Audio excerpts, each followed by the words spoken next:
Hello and welcome everybody. I'm Dr. Katherine Horton. I am reporting today still from hiding. I have been mistreated quite horrifically in Switzerland. So I fled first to Germany and I stayed near Lake Constance. Oops, sorry, let me just... sorry, this is the audio check. I just wanted to make sure that you guys can hear me because I am... my actual internet is not as fast as it is at home. So I'm in this temporal flat and you can see that the camera is bouncing, and that's because I have to keep the laptop in my lap as I'm reporting. So it's a bit, you know, kind of rough reporting today.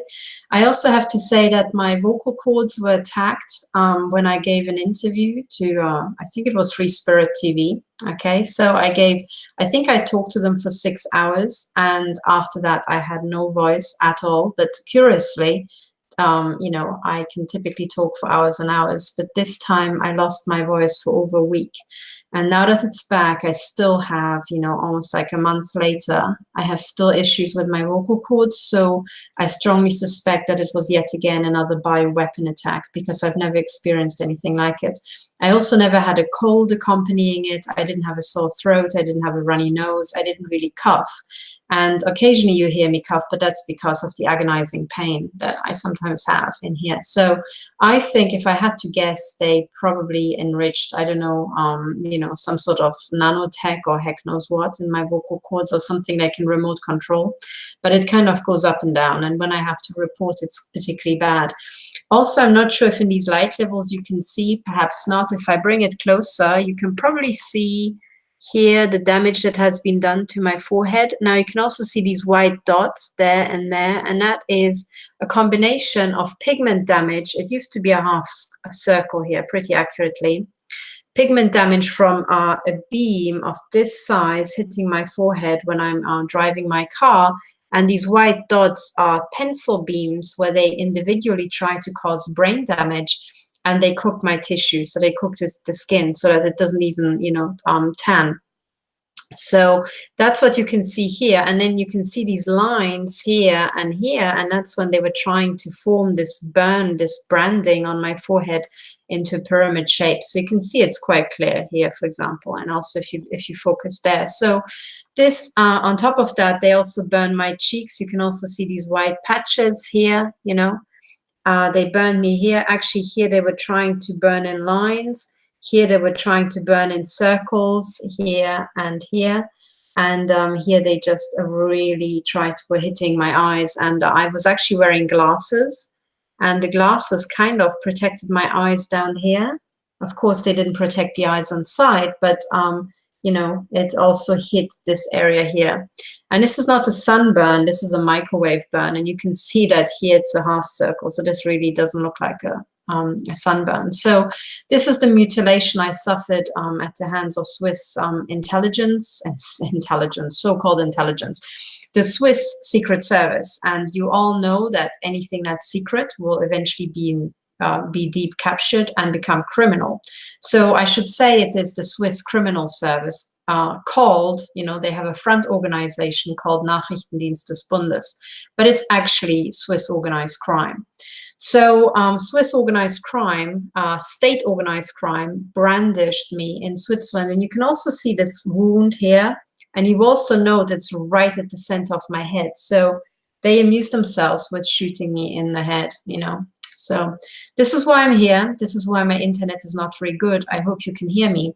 But I will continue putting out these broadcasts wherever I can. I have to say right now it is extremely hard because I don't have my full set of shielding and I'm being gunned by satellite. So I'm now in the Balkans and I came here by car.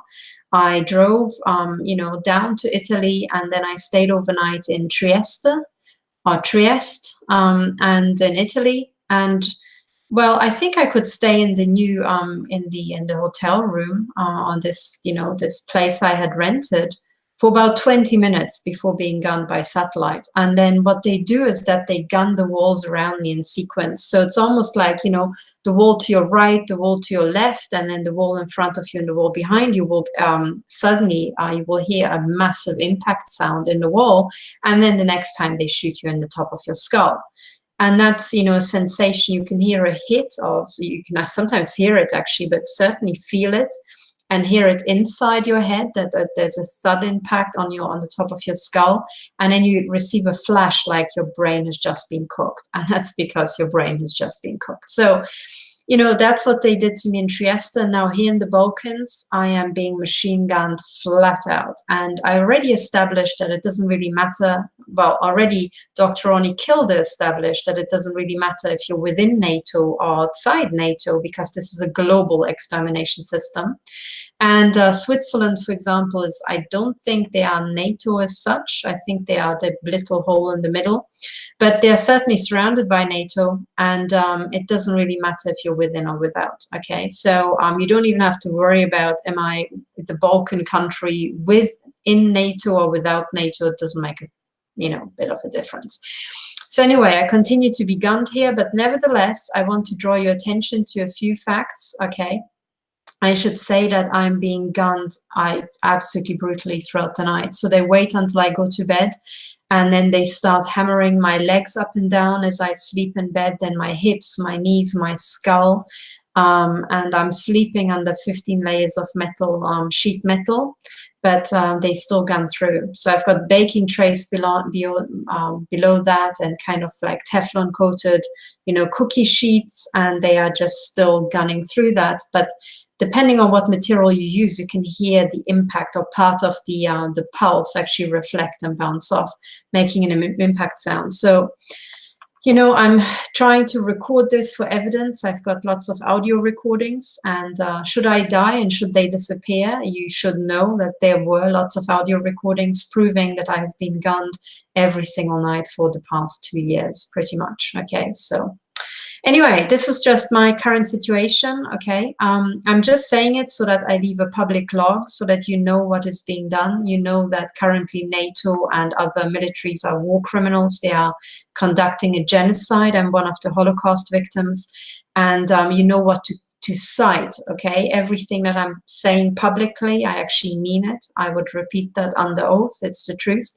And you're very welcome to cite that in court, okay? So this is from another Holocaust victim, if you have your court case that you're preparing. Now, I should say that there is the affidavit template. If you go to stop007.org, the first link under news is the new affidavit template, which was released in autumn. I urge you to fill that out, okay? I trust that you've now understood that these guys will not stop if you're a victim, okay? You are on a Holocaust list. The goal is that you die. And the more public records you leave of your existence, the better, okay? So it's really come to that. Nevertheless, we have to move forward, and there's some good news to report, okay? And I would like to put them into the right context. But before I do so, I would like to talk to you about a couple of things, okay? So, sorry, I'm in the background. I'm still checking sound and so on. I'm still making sure that you guys can hear me. I'm very sorry about what I look like. It's very difficult here at the moment. Okay, so let me share my screen and show you what I wanted to, sorry. It's a bit difficult here because I'm not on a desk. So I've got a few announcements to make. Okay, and I also don't know when the internet might flake out, because it's just coming and going, so it's very unreliable. So I would like to share my screen and take you here. So first of all, I would like to thank my 195 patrons. I'm extremely grateful to you. Only you allow me to work on the court cases that I'm currently working on. And I really ask you all who are watching, be aware that you are watching and consuming the work of a Holocaust victim for whom this is the only way to earn money right now. If you think that what I say to you is worthwhile, do you think that you would want to keep me alive, or keep people like me alive, with maybe $5 per month, okay? $5 per month is if you had just sat down with me and had bought me a coffee while consuming a coffee yourself, okay? Most of you out there could afford that. Most of you out there, if this was a private conversation between you and me, you might have taken me to a coffee shop. We might just drink, over coffee, and, you might just invite me. So it's not something that is really out there. And I also would like to say that if you are, not a victim who has been asset stripped, you could probably afford inviting somebody twice per month, couldn't you? So, remember that what you're doing is you are investing in the people who are fighting and giving their life, okay? I had family members murdered by these criminals in the secret services and in this cabal, and I am really fighting. I've shown you my mutilation right now, so please, if you can afford it, please support me, and just be honest and realize that in this current model, their livelihoods are being destroyed. My career has been destroyed. 2 of my business startups have been destroyed. And right now, all I can do is fight for other people and myself, and that's what I'm doing. But sometimes the people I fight for, sorry, this was a Gab notification. Sometimes the people I fight for, they don't really have the finances, okay, to pay for my expertise and pay for my services. And in that case, they and I, we are all reliant on, people like you who basically, say this is something that they want to see in the world, this is something that they want to invest in, and this is something that they want to support, So it is very, very important that you basically put your money where your mouth is and you support the people who are fighting for others, okay? That's the only way this works. And the model, I've explained what I'm doing right now. So I thought for a while about putting all my videos on Patreon and never ever publishing anything, okay? But then I really reduce the outreach work, okay? There are many people who maybe see one video because they randomly click on it, and for these people, I'm the only information they have about this topic. Okay, now I don't want those videos to disappear. It's very important to feature on, high traffic websites like YouTube if you want to reach the people who might be killed in this genocide. Okay, they need to know what's going on. Now, for this reason, I cannot move all my videos to Patreon. Okay, but then again, thousands and thousands of people watch my videos every month. And if each of you would just donate $1, not $1 for each video, okay, no, just $1 per month, I would have a decent income and I could actually afford to do this fight for you full time. So, please, if you are regularly watching my videos and you actually want to see the kind of work I'm doing in the world, please become a patron on Patreon. Okay, please, please, please. Or if you don't want to sign up on Patreon, set up a standing order to my TransferWise account. And then it's just like a normal bank account, okay? So I would like to show you how you can support me right now, and I would like to show you what are the new things that I would like to bring to the world with your help on top of the court cases that I'm already supporting. Okay, so let me share my screen and let me show you, okay? This is my website, stop007.org. And if you scroll down, sorry, it's all these images. You have to scroll down to here, invest in progress.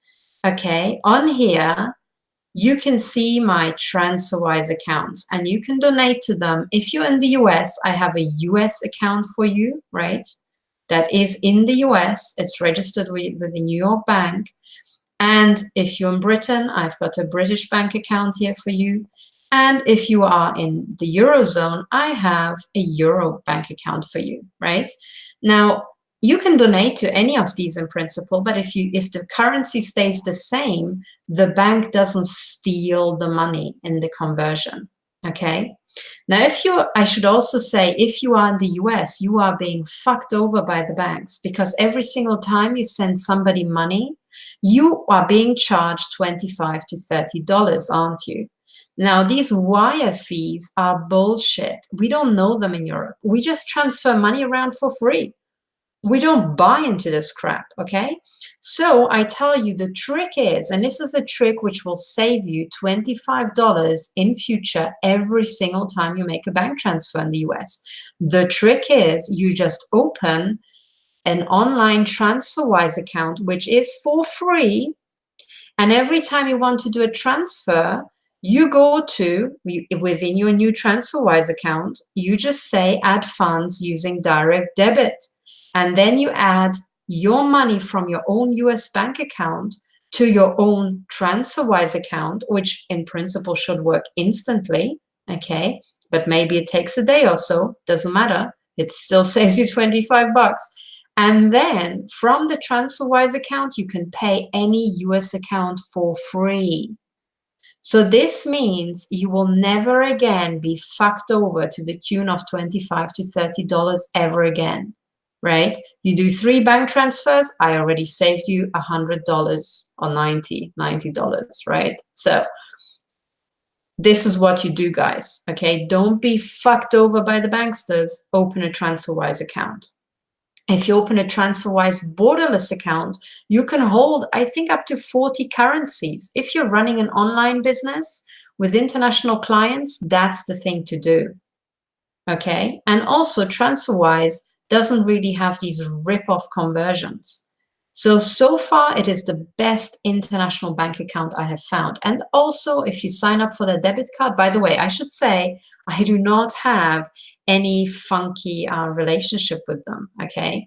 Maybe I should sign up for Transferal Link, okay, or something like that. But, you know, the thing is, if you just open it, you can just pay, run your international business with a borderless account. And if you get a debit card, you can pay with this debit card anywhere in the world. And it will deduct the right currency from your many currencies that you hold. So anyway, but all I'm saying is, if you want to support me, you can set up a monthly transfer, like in Britain, it's called a standing order, to any of these 3 bank accounts, which you find under Invest in Progress, or you can also support me on Patreon. Now, Patreon takes 5% of what you're paying, but doesn't matter. It's still a good deal. And then you can actually support me month on month. So I set it up such that maybe some videos will be patrons only, and the patron, you can donate less than $5, but if you donate $5, you get access to all the videos. Now, I don't subscribe to the thing of, making it tiered so that some videos are not accessible to you, because I know that everybody needs access to information and some people just can't pay. So what I'm doing instead, guys, and this is a completely new experiment, is I just leave it up to your honesty. You know what your income is. If you're a gazillionaire or a millionaire, and many people are millionaires these days, and you just pay $5 per month, you're a stingy old bastard, right? You've got your priorities wrong. And the reason why you've got your priorities wrong is because people like me save your millions and your ass. Because this genocide is about asset stripping you, my friend. They are training a weapon system on me by burning my brain, as you can see here. But this weapon system is not for me because I'm already asset stripped. It's for you. So if you want to stop this genocide, you better start investing in the people who are fighting it, no? It's still better to fight the genocide when it's not quite at your door, right? So this is what I'm saying. So please be honest and really put your money where your mouth is and pull your weight, guys. And don't just donate to me, donate to others, okay?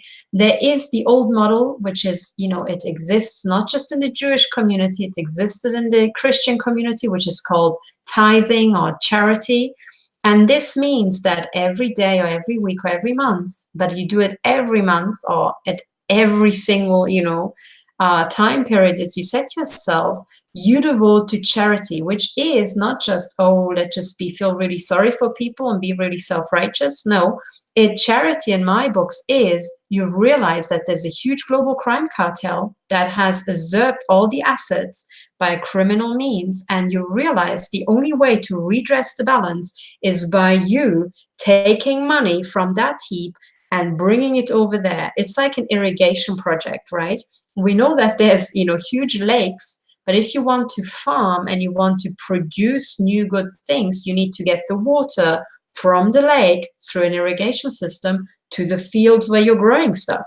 Now, the fields look like barren land. It's just ground, but there are seeds in there. And that's what you're growing. Now, the money that you're donating is the water, you're the irrigation system, and you look at what you want to grow, right? If you spend all your money going to the movies, watching Hollywood blockbusters that have satanic signaling in it and heavily abused actors and child actors, you are irrigating the wrong plants. Okay? So it's up to you. And I leave it up to your intelligence, your honesty, your integrity, and your assessment how much money you should give. But I'm telling you, $5 per month for the kind of work I'm doing is really not a lot. Okay, so there you are. This is what I want to say. And thank you for listening. I'm not going to bang on about my own finances every single time, but I have to do it to survive. So thank you for listening. Now let's get down to the newest things that I'm going to do. And I will try to do it much harder. Many people have been badgering me to put out more videos in German. And I should really do that because there's a lot of German. So to motivate myself, because it's a lot of work and I'm very heavily targeted, and I'm really working very hard, so there's not much time in my schedule, I will put out more videos in German, but I would like my German subscribers to support me financially. So for that, what I have done is, I will show you, I have now opened a new Patreon page, which will then be entirely dedicated to my German videos, and it's called Klarsicht TV. Klarsicht TV, okay, is my new channel, and it's called patreon.com and then Klarsicht TV, all one word, okay? And here you have the tiers, again, starting with $5 per month. And again, I'm going to put the videos up there, and the other tiers are for recommendation, okay? They are recommendations. So this is what I'm going to do, okay? And all the German videos go here from now on. All right, so you will recognize it. I couldn't call it again Stop 007, but I put my image, you know, here, so you will recognize it. So Klarsicht TV is me, okay? This is Clearview TV, and this is what I want you to have. I want to have you to have a critical eye. I want to open your eyes, right? Get you over the fear that the kind of topics that I'm telling you are causing. And I want to turn you all into news ninjas, where you just stare your fears down and you stare evil right back in the eye with a determined look, and you're going to fight evil. Okay, so this is it. This is Klarsicht TV. At the moment, I have exactly 0 patrons. So guys, but of course, I've got 0 German videos up there. But this is where I'm going to go. So if you want to support me and you would like to support German videos, vote for me and express your liking for German videos by becoming a patron, please. Okay, so thank you. Now, what I want to say also is that this here is my channel, and I want to announce that I have made How to Spot a False Flag with Professor James Fetzer public now.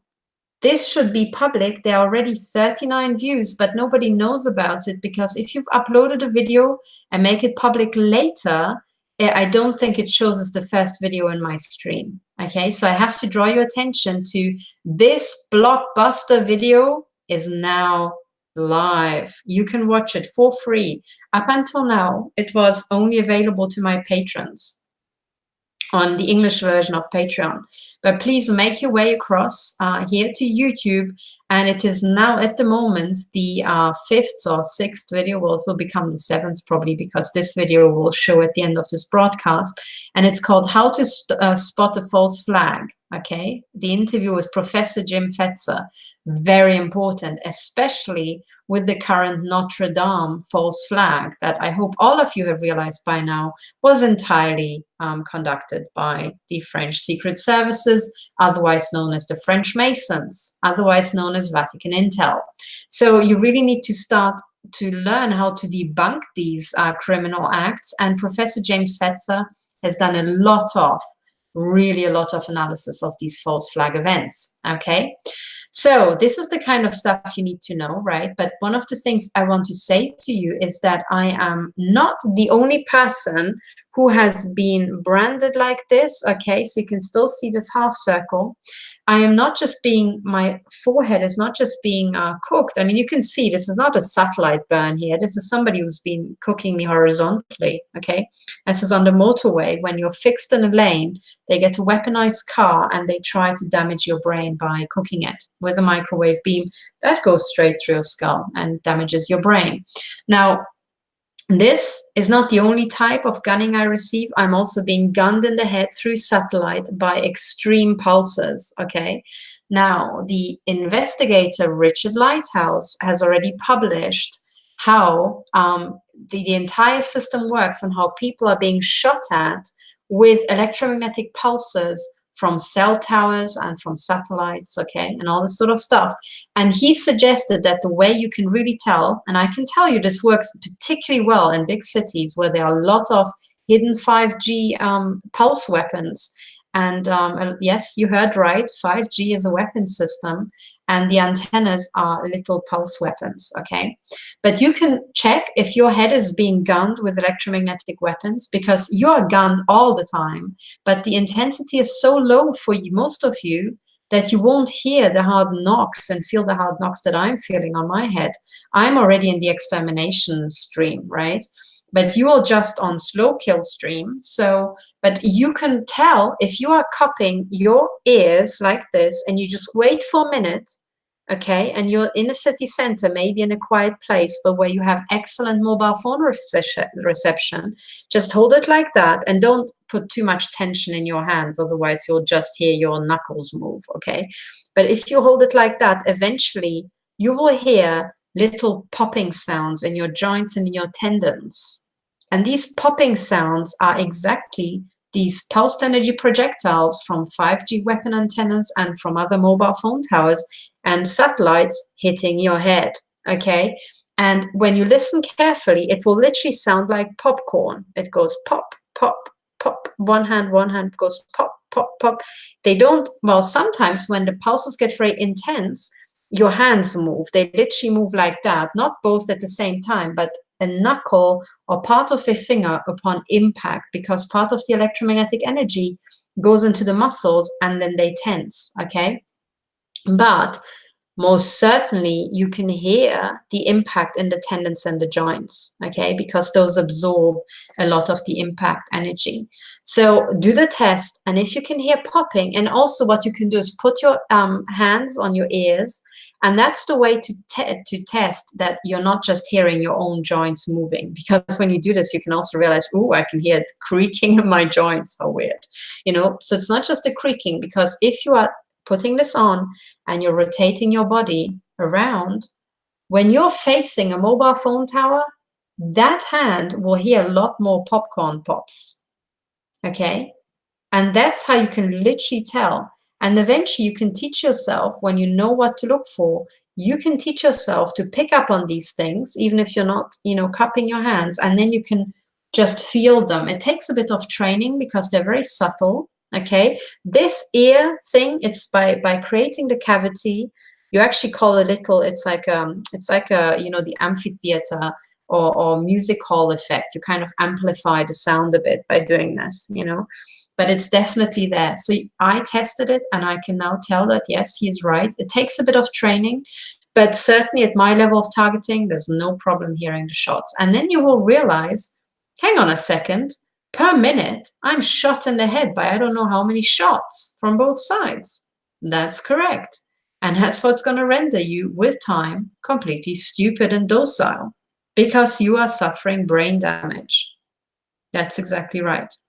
And this is how they got our society down from its proud and healthy self to what it was all through the classes, down to utter, you know, decrepitude.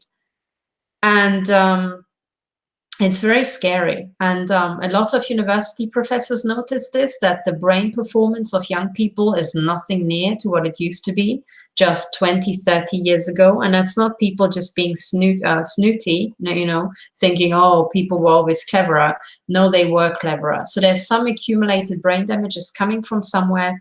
And this gunning is contributing. Of course, nanotech is contributing too. All right, and especially nanotech in your brain It can be from chemtrails. It can be from things added to the food supply, right, by various means. In the brain, when you have metallic or heavy metals or metallic particles and you've got directed energy weapons, well, the heat generation and the damage, localized damage where these metallic particulates accumulate can be amplified. So that's what's going on, okay? So we need to shut this down before all of us are rendered completely idiots, you know, complete idiots. Before all of us become politicians, I guess that's what I'm saying, you know. But anyway, so this is a serious, serious thing. And in my case, I'm being gunned by extreme shots, so military grade mutilation shots into my joints, into my bone structure. They gun me up and down. And that's really so extreme that if I put metal over my head, I can hear the pinging, you know, when the assaults start up. Okay, so when this is happening, the question is who is doing it? And you investigators have to start thinking about who the fuck is doing this and whose fault is this. And everybody who has any bit of fault has a legal liability and a financial liability for damages. And this is what we're thinking about. Now, the people I can tell you are most definitely doing it. According to the research of Richard Lighthouse, it is the US Space Command. And apparently there's a huge military underground base under AFB Schriever where the entire satellite control, command and control center is, apparently. And it seems to be that all the satellite weapons are controlled from AFB Schriever, Air Force Base Schriever, right? So there's a long story, and I will get into that later because some investigators have sent me material about, you know, directed energy weapons, satellites, and, you know, Schriever and so on. That's for another day, but I want you to know that this is a real thing. And here in Europe, we also have something, right, which is called NATO, and they are also heavily involved in this. So they are also heavily to blame. So what I want you to realize, by the way, there was a shot, I'm not sure if you heard it, into the room. They do like to shoot at metallic objects, making a sound, you know, kind of trying to intimidate me. Let's just tell them to go and fuck themselves at this moment. And let me continue by showing you how you will find these people. So, you know, you can search the NATO, sorry, what did I search for? I think here I searched for NATO Space Command, okay? And you will get to the NATO Single Command for Alliance Air and Space Matters here. The Allied Air Command, and actually this is in Ramstein, Germany. So the global crime cartel, as you probably all know, has occupied the US, and it's not actually a country, it is a private corporation. Now, in turn, right, they set up NATO, and you know, and also look at their insistence of having NATO and then essentially NATO backwards. I mean, they claim, oh, this is the French version, and we also have to write it in French. But frankly, most of the time, they don't give a fuck about other languages. So what you can see here is the Illuminati mirroring, you know? So what you see is actually backwards. So what you see here is, you think, a defense alliance, but actually it's an attack alliance. And if you see these little, you know, things, you rearrange them, you will get a swastika. Okay, you can see these little spikes, you can rearrange this whole thing. But anyway, let's not get into that. Oh, no, let's do get into that, because if you look at their logo, there's something I wanted to say. You can see the sword, and the sword seems to be surrounded by a snake, right? Can you see this S? Woo, a snake. And then you can see this little NATO swastika thing. Now, traditionally, the sword is the right to kill. Okay, that's why a lot of emperors like Napoleon are posing with swords. It's the cartel has given them the license to kill with impunity. Okay, so basically what they're saying is they have the license to kill with impunity for the snake, as in for the Vatican crime cartel. Right? And then they have a little Nazi, you know, remodeled swastika right there. So if you look at the symbolism, you know, what are the fucking chances you will find a snake right there, okay, and a sword. Anyway, so this is it, right? And the point I wanted to make is that the Allies in this ginormous Masonic fraud that was the Second World War, they used it to destroy Germany as a nation and find a reason to carve it up.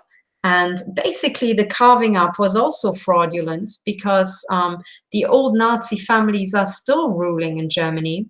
But they also muddied the waters by saying, oh, actually, it's not Germany ruling, it's actually the Allies. So, you know, you can't really get any legal redress within Germany because we're being controlled from abroad.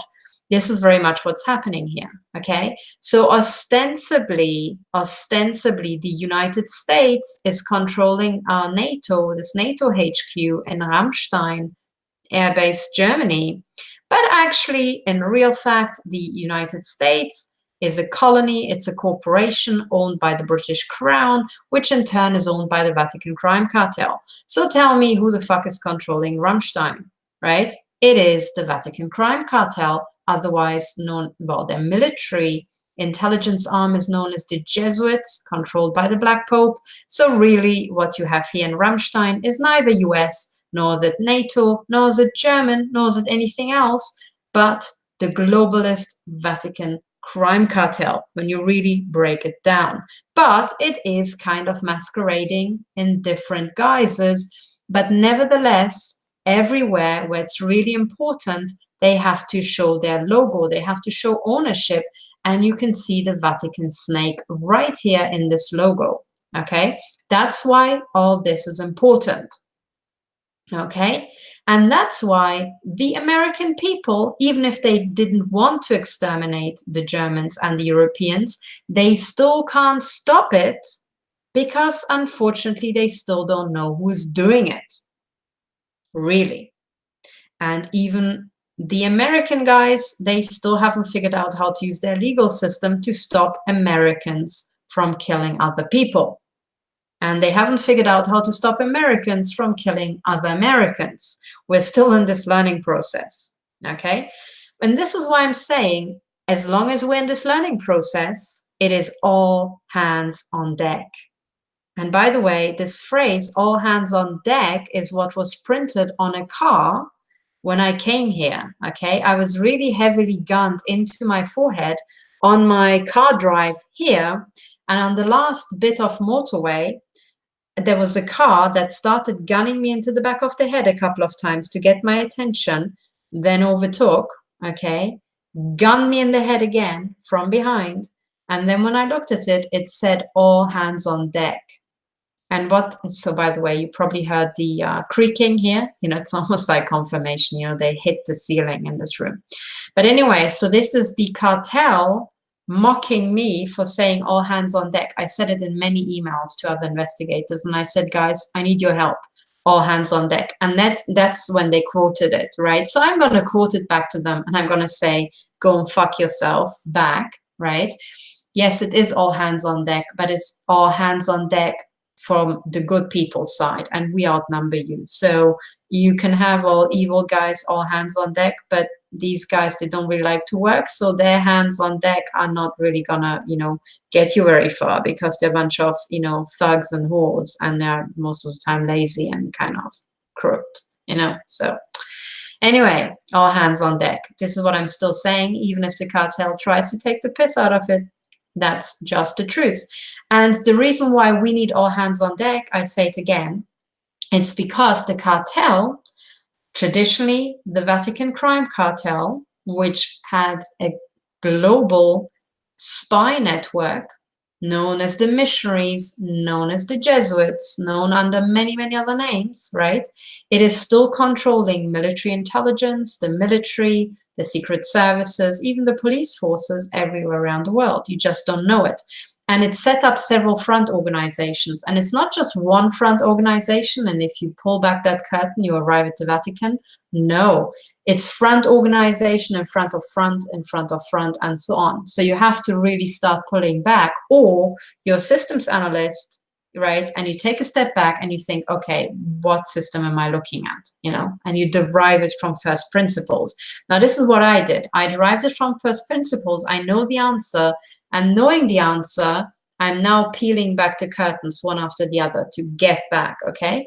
So this is what this is about. So the NATO Space Command in Ramstein, Germany is not German. The NATO Space Command in Ramstein, Germany, and let's just do this exercise together. Okay, let me share my screen.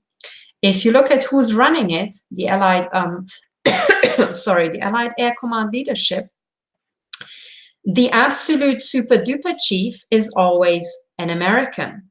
And in this case, it's General Jeffrey, is it Herigian, whatever the fuck, this dude, right? This guy right there. I will call it General Jeffrey, right? This guy. Now, then you have, a bunch of other people. And, there are also a lot of Brits involved. And here it explains, right? The position of commander of Allied Air Command is always assigned to a US Air Force 4-star general. And remember that the stars on these 4-star generals are pentagrams. So the more children you sacrifice, the more satanic you are, the more, satanic pentagrams you will end up on your jacket with. Now, if you happen to be a general in the US, whatever branch of the military, and you have never sacrificed children, and you get really upset about what I'm telling you, well, then I can tell you that you have just been fucked over by your mates who have sacrificed children. And the reason why you're not an insider, and you probably didn't see the genocide coming, is because you haven't sacrificed children and you're not really a cartel insider. Don't cry about it. Just take on board what I'm telling you and realize that next to you, your colleagues were satanic psychopaths and criminals and serial killers, and they are running a genocide. And you now understand what the pentagrams on your jacket stood for, and you can start investigating. Okay, so don't get upset, don't get offended, don't cry about it, just fucking help me to shut this shit down.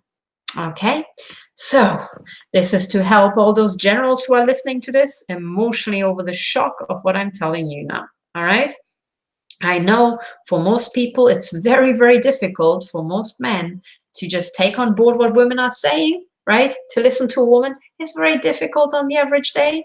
So for really, kind of like testosterone-driven 4-star general to take on board what a little woman says is very, very difficult. But I'm telling you, I understand the system. I'm not the bluntest tool in the box. And I am telling you, your little pentagrams on your jacket stand for the level or for the degree of Satanism. Okay? That's what they really stand for. If you haven't sacrificed any children, if you have not taken part in any sodomy parties, you're not really part of the cartel. That's a very good thing. I would like to hear from you, right? But realize that maybe a lot of people, maybe most people around you secretly did. And secretly were and are members of the cartel, right? They probably used you because you did all the hard work. And they used you to drive all their projects that they were too lazy to do themselves because they were so busy having sodomy parties and sacrificing children, snorting cocaine and shagging their whores, right? So if you are a 4-star general who busted his balls working really hard and you've never sacrificed a child, right, then you probably got exploited by these people, all right? That's what you have to understand. So let's get back to peeling the curtains back. So the position of commander of Allied Air Command, so this guy here, right, this guy, commander of Allied Air Command, is always going to be a US Air Force 4-star general, right? Why is that? It's because the US, or more precisely, the city-state of Washington, D.C. is the military arm of the 3-city structure the cartel has set up. The City of London is a square mile tax haven at the center of London. It's the financial control. Washington, D.C. is an extraterritorial private company property. That's a tax haven with its own constitution inside the US. And that's the military control arm, right? And then we have the Vatican, which is the general brainwash and Vatican Bank control arm, okay? So This explains why they put a US guy there, right? And for all the Germans, they think, oh, we're just little dogs and the big US guys are controlling us. No, the real controllers are much closer to Germany than they are to the US, but that aside, okay? Now, so this guy is also going to be the commander of the United Air Force in Europe and commander of the United States Air Force in Africa, okay? The position of deputy commander and of chief of staff are assigned to France and the United Kingdom and the Federal Republic of Germany and Italy, respectively, on a rotational basis. So the deputy and the chief of staff are basically assigned to Masonic France, Masonic United Kingdom, Nazi Germany, and Fascist Italy. And if you haven't understood that Germany never stopped being Nazi and Italy never stopped being fascist, then you still have to do some lessons in history. Okay? Now, and on it goes, and this is the general, command and support, blah, blah, blah, blah, blah. So, have a good look at these faces, and if you can, do some background checks on them. Literally find out everything you can about them if you have the time. But the point is that if I'm being gunned by satellites over NATO territory here in Europe, I think these are the people I should sue, right? These are the people who are ultimately answerable.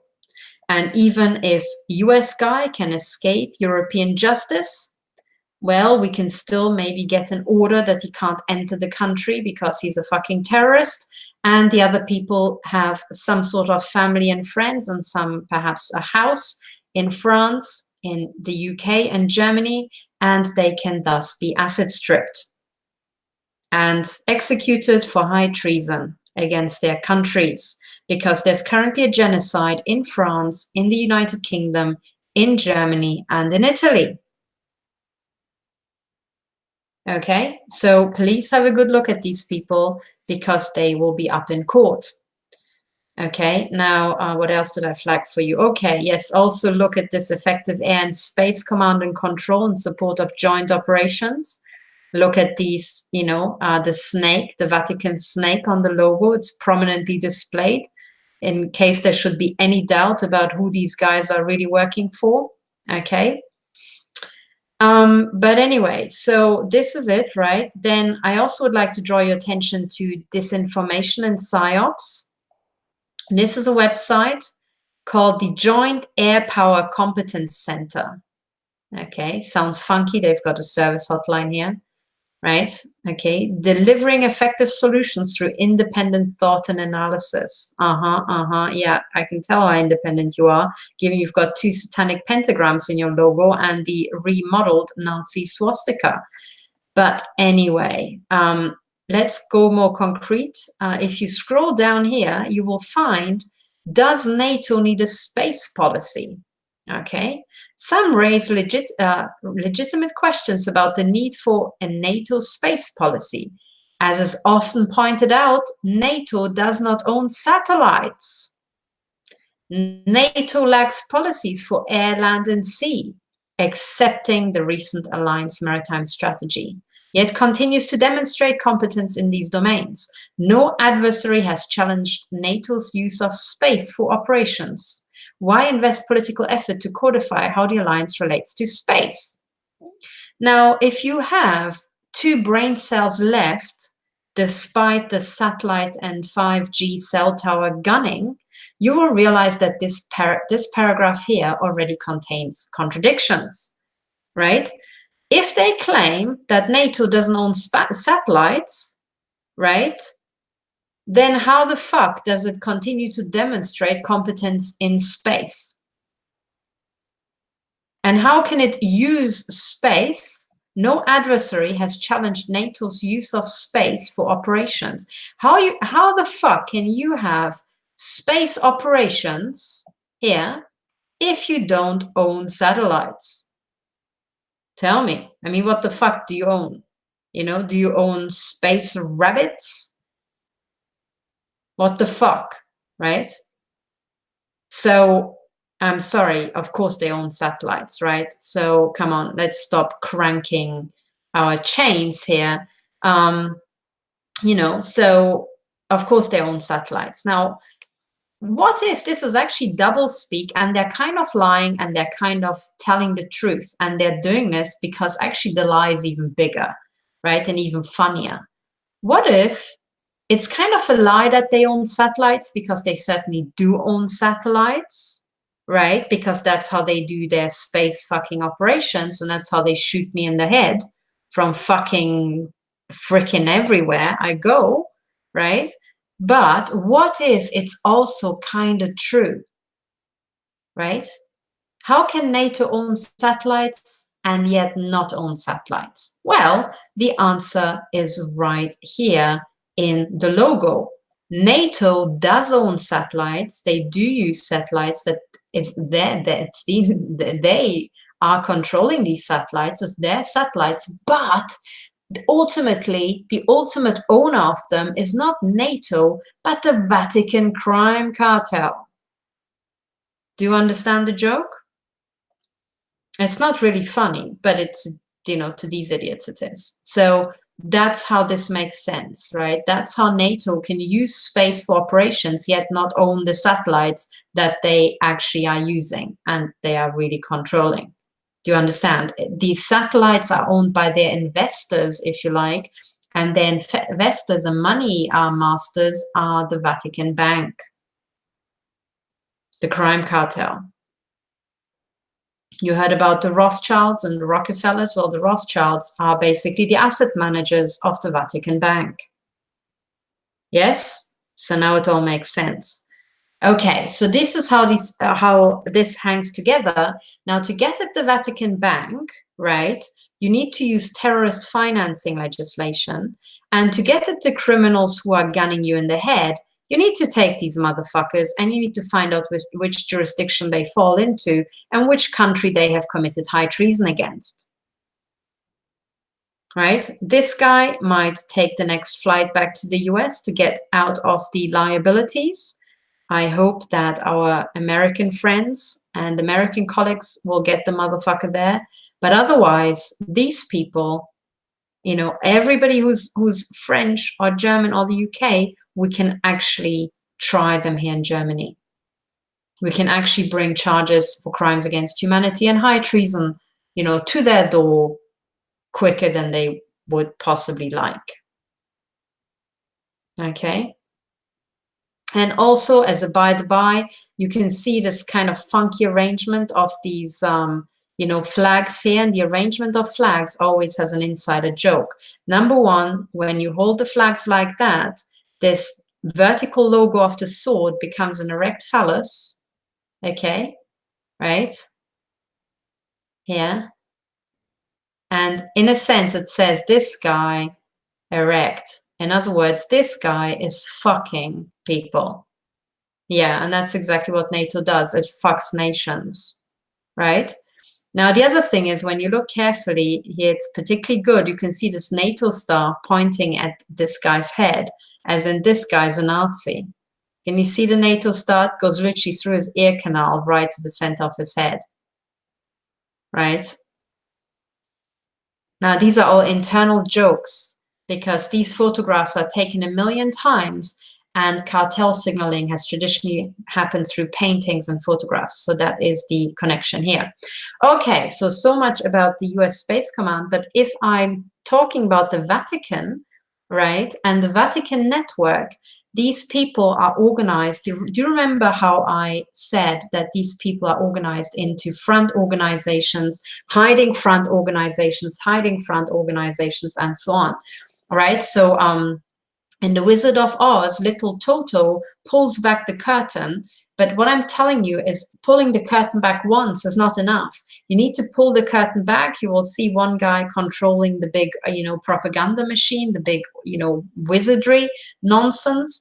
And then you need to push him aside on his, rolly office chair, and you need to pull the next curtain back, and the next curtain, and the next curtain. So little Toto needs to keep going until we get to all of them. And when we are finished, we look back, we roll these people together on the office chairs, right back into the back of a prison van to be taken off, to HMP Belmarsh.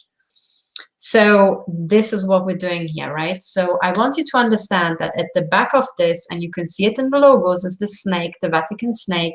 You probably remember, I'm not going to repeat it now, that I said in St. Peter's Basilica in the Vatican, you can see the 4 snaky pillars around this little, whatever that is. It's not the altar, it's like a little box before the altar, I don't know what it's called in religious brainwash, but you can see the 4 massive snakes coming out of the ground, going up, right?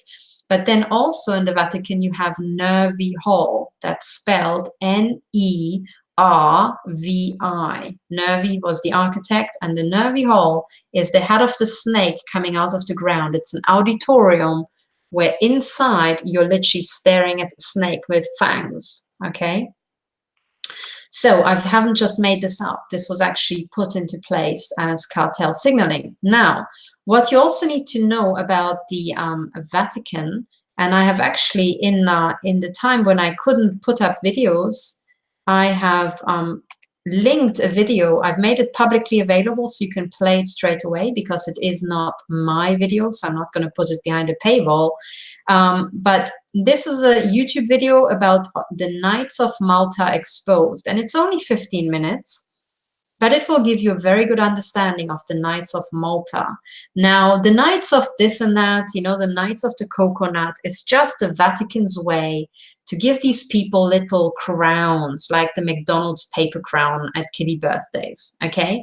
So you call these criminal motherfuckers Knights of this and Knights of that, and then their dick feels bigger and they are happier, This is how it works. So you get this Knights of this and Knights of that nonsense, and there's a whole list of knights, okay? A whole bunch of list of knightly orders, but the Knights of Malta are very, very important.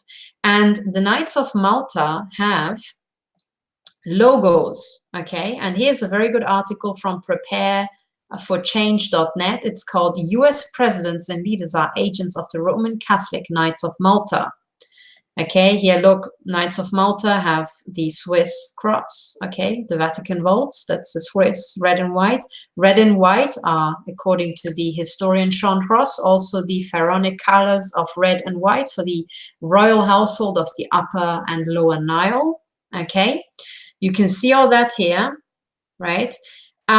And then, yes, they control the globe, right? They've got a little stick to hit you over the head with, should you not comply. There's also here the triple crown, and this is the 4th crown down here. Now, the Knights of Malta have 4 crowns. Typically, you see the 3 crowns. And the 3 crowns, I believe, stand for the 3 papal bulls saying that the Pope owns everything in the world. It also owns your soul here and in the afterlife, and it owns absolutely everything in outer space and on planet Earth and every living being and all this sort of stuff, right? Now, these are real-life papal bulls where a bunch of old kiddie fuckers, right, got together and they thought this is a really good idea, and they wrote it down on paper, and they used the power of the Jesuits to enforce it.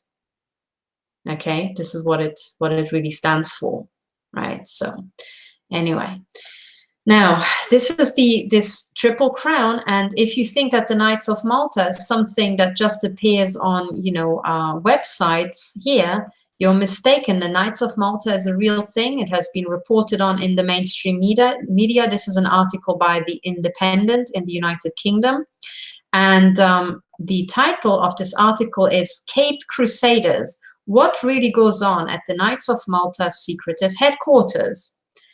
And it says the ancient religious order is at the center of every conspiracy theory going. And then this journalist is invited to their headquarters in Rome. Headquarters in Rome, right? Okay, so they go to his headquarters. Of course, sorry, these are adverts here in between. This is the headquarters, right? If you look from a distance, you might almost be mistaken and think this is the Swiss flag, right? Okay, anyway, and then they have their headquarters here. Maybe I can enlarge this. I hope you can see this. So this is their headquarters, right? And then if you look, this is like what it looks like from the inside. You can see the big Swiss, style cross. Again, I could swear this is the Swiss flag from a distance. They've got all their, lead criminals there and paintings around the room. Here's the journalist, right? And next to this caped guy, right? That's what it looks like. And the crown features quite prominently because they're all part of the Crown Corporation. Okay. But this image is very important because here in the back, you can see the two-headed chicken. I call it the double-headed chicken. Now, this is the logo on this flag here that you will see here, the double-headed chicken, right? And it has 3 crowns. Now, in this image, and the 4th below. Now, in this image, you can't see, but actually it has 3 crowns, right? Now, I want to show you something that I had thought I'd already brought up, but I clearly haven't. So I'm just going to look up an interview. Oh, yes, here it is. Here it is. So I wanted to pull up this link. And let me jump to the right. It's an interview. Is this the right one? Hang on. Yes, it is. It is. It is. It is. Oh, here. Now, this is an interview, okay, that Oliver Stone made with Vladimir Putin, okay? And I want you to understand it's very important, I should say, it's very important work that people like Bill Binney and others have done in debunking the Russian collusion, because the Russian collusion is, first of all, very educational. You can unmask a lot of criminals, right? But also, and it has to be done, okay? That's the truth. It has to be done. That's just the way the system works. I get very impatient because I can cut to the chase, and I will show you how you can cut to the chase with this. But okay, I understand that you need to cycle the system in its own logic, and that's why we had the Russian collusion and then the good guys fighting back, people like Bill Binney and the veteran intelligence professionals for sanity, saying this is all nonsense, doing the forensic properly and proving it. And now we need to weaponize that against the bad guys, right? So this is what's happening. That's all nice and fine. But for those of us who are Holocaust victims and we don't have much time, and those of us who understand how to use systems analysis to cut to the chase, we don't need classified information. We understand how the system works, and we can figure out literally just by using Google, without even having to see the DNC hack and any of the stuff there, I can tell you, and I did from the get-go, that the Russian collusion was bullcrap.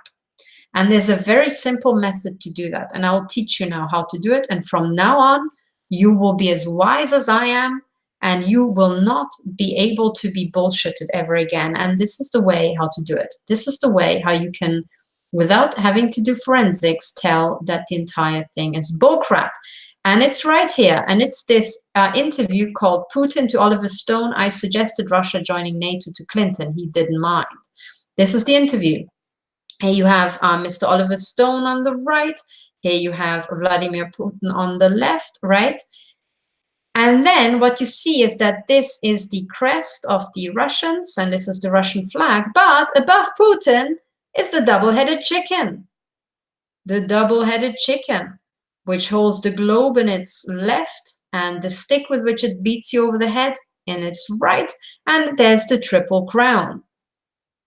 And the double-headed chicken in this case has a breastplate with the Russian crest. But nevertheless, the Russian crest is just stamped on the chest of the double-headed chicken. And the double-headed chicken is still above. It's the head of this whole operation. And the real head is the crown at the top, right?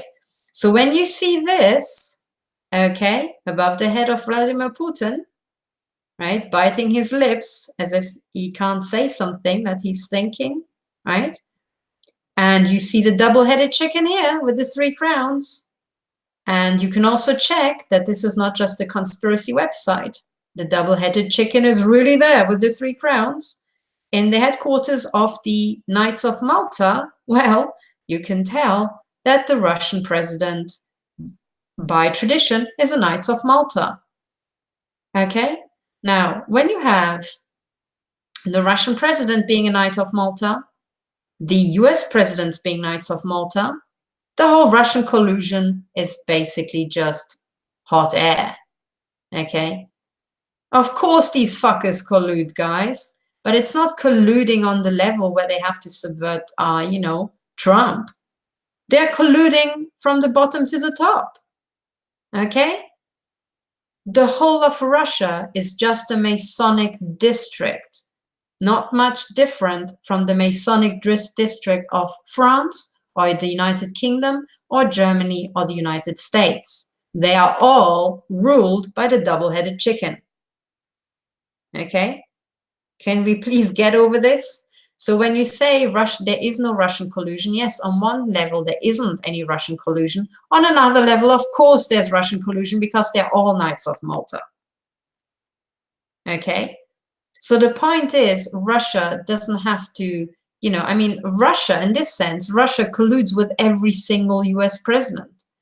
Russia colludes with every single head of MI6 and has done all throughout the Cold War. Why? Because they're all fucking Masons. They're all Vatican agents. They're all agents of the Crown Corporation. Okay? Can we get over this now, please? Because it just, like, literally watching this whole Russia collusion, it already took 3 years, okay? So it took 3 years for forensic evidence to finally reach the consciousness of, I think by now, every American who's got brain cells left, right, that the whole thing was bullcrap, right? So what the mainstream media is trying to peddle that people don't know is bollocks. Everybody knows. If you don't know that the Russian collusion was bullcrap, I think you should switch off your TV and turn on the internet where it's all there for you, right? Listen to William Binney, who's been explaining it in great detail, right? That's all bullcrap. So that Russian collusion is nonsense. And I could tell that it was nonsense because Russia doesn't even have to collude with Trump because Trump gets his instructions from the Vatican, right? Do you remember the photographs of him and his wife visiting the Vatican? Yes, that was the real inauguration, right? Of course, Trump visited the Vatican. That's where he gets his instructions from as a Knight of Malta. Okay? That's how it works, guys. And this is why Donald Trump has, you know, the 6 by 6 by 6 trees on the Trump Towers. That's why he removed 13 floors. Remember the 13 bloodlines, so that his penthouse can be on the 66th floor. This is why his son-in-law, you know, moved to an address, office address, which is street number 666. Okay, now it all makes sense. It's all just the Knights of Malta. So this is why I'm saying what you should do to really get your head around this and get your head around, first of all, out of your backside and then around this, you should go to my Patreon site, and this is a publicly available YouTube video called The Knights of Malta Exposed. And just watch it and just understand how many people have been Knights of Malta, right? As far as I know, sorry, this is not signaling, this is me really reaching the end of my voice. As far as I know, Tony Blair was a Knight of Malta. Now, Tony Blair is the war criminal who basically worked with Sir Richard Dearlove and Sir John Scarlett in the whole Iraq lie, the weapons of mass destruction that everybody in MI6 knew didn't exist. And these people are responsible for the mass murder of 1.5 million Iraqis, right? So they are co-responsible. And that was the Iraqi genocide. And I told you how there are genocide plans being unrolled. Well, this is it. Sometimes they call it war, sometimes they call it geoengineering, sometimes they call it bird flu, but it's still the genocide plans. Okay, and if you want to find out who has been doing this, it is, for example, the Masons and the Knights of Malta. And they're kind of tiered into different levels. You've got the 33-degree Masons, you've got these knightly orders, bloody, bloody, blah, and then you've got the 13 bloodline families and so on, right? But all this is one big group, and they all need to be arrested, they all need to be jailed, and a lot of them need to be executed for high treason and for mass murder and crimes against humanity so vast that it makes the Nazis look like Boy Scouts. Okay, so this is the background, and I want you to understand this. Now, let's go and let's dig some deeper, okay? Because now you have understood the Knights of Malta, and I would like to take you back, right, to a video that I did. Because there's so much more you need to understand, okay? So much more you need to understand. And I want to take you to something that was revealed to me very recently, okay? That I didn't know, and it's because I don't have time to follow absolutely everything. And I'm in Europe, and I can't really follow all the details in the US, okay? And it's not all made public. So to my big, embarrassment, I admit I didn't know this, right? I didn't know this. It passed me by. I knew that the FBI director, James Comey, was sacked. I knew that much, but I didn't really know the details of why. Okay, and then some investigators educated me because they took pity on me, realizing that I still don't know, right? And they said, look, the reason why James Comey was fired is because investigators uncovered his control file. And his control file are videos where he is abusing children. He's literally raping children. Okay, he's raping young boys. But apparently there's also a video where he's raping Prince Charles. He's having gay sex, right, with Prince Charles, with James Comey on top. Now, I have been saying for a long time that James Comey seems to be wearing mascara. That's what it looked like to me from a distance. I was like, oh my God, this guy is wearing mascara. It doesn't surprise me. So hearing that this guy's engaged in gay sex doesn't surprise me. Now, I don't really want to go on about this and go on about the embarrassment that this would cause to Prince Charles. I have to, because I'm sorry, there are people being genocided in the UK. So out of all the evils, this is the least. But I want to go a step further and realize, and I want you to realize that there are a lot more victims here involved, okay? So the way the system is set up is that these criminals should be fucking each other. And the way that it's set up, it's always a ring. So the Vatican is always controlling a ring, all right? Now, you might not have realized, but there's a very prominent sign, right? So let me show you. You will recognize it immediately.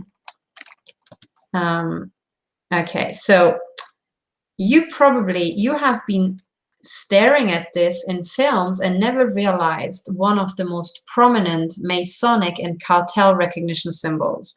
And these were door knockers. You probably have seen, like, I don't know what, films with rich UK estates where there's a huge mansion and somebody goes up to the mansion and they use a door knocker. And the door knocker consists of a ring that is knocking against a piece of metal. And this is how you got into the castle. You had to use the knocker. And it's also used on very fancy estates. But the way the person would go into the house is they would make themselves be heard and be known by using the door knocker. So everybody had to stare at this thing because they had to grab it and then just make themselves be known. So that was the prime location for cartel signaling and proving the house owner's allegiance, right? Signaling the allegiance. So if you were a Mason or cartel member or one of these, whacked out knightly orders, your door knocker would show who you are. Okay, and as soon as I show you what I mean, you will immediately recognize it. I'm sure all of you have seen these door knockers, right? With the lion holding a ring. All right, and the way this thing works is that typically these things could be huge, right? So your hand would literally fit into here. You would lift it and then knock it against, or let it drop against this piece of metal, causing a massive, thunder-like sound inside the house. And this is how it could be heard years before there were electric doorbells, okay? So this is how it is. Now, the typical thing is this version with the lion holding a ring. And then with time, it was stylized into a heavier bit that would be knocking against the bottom, right? But this is the original. All these lions are holding rings, okay? Now, what you need to realize, I told you a long time ago that the lion stands for the lion of finance, okay? The lion of finance.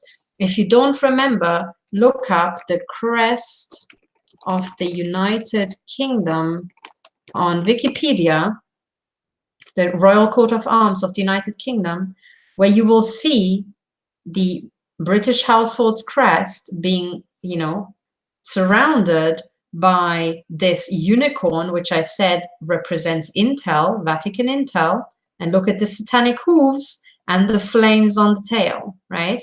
And then on the right-hand side, from the point of view of the crest, its right hand is the line of finance, each of them sticking out their tongue, right here. Now, this is the City of London in the UK. This is MI6 and MI5 in the UK. But then you can see that above this, and they look at how there are 3 crowns, 1, 2, 3 crowns.